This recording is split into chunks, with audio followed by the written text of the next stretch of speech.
Hey gang, here's some Dollar General scenarios you can do this Saturday, September 19th, all digital coupon deals.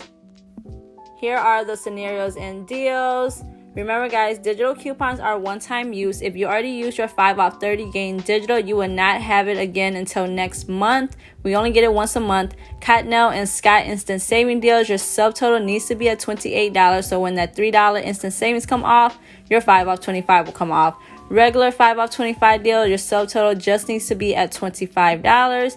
And if you're doing any P&G deal, if you spend $15, that's subtotal before tax and after coupons, you'll get a $5 off, $5 one coupon that you can use on anything else until it expires. Here's some more other deals, and like always, here's the options for substitution. Let me know if you guys do any of these deals. Happy couponing.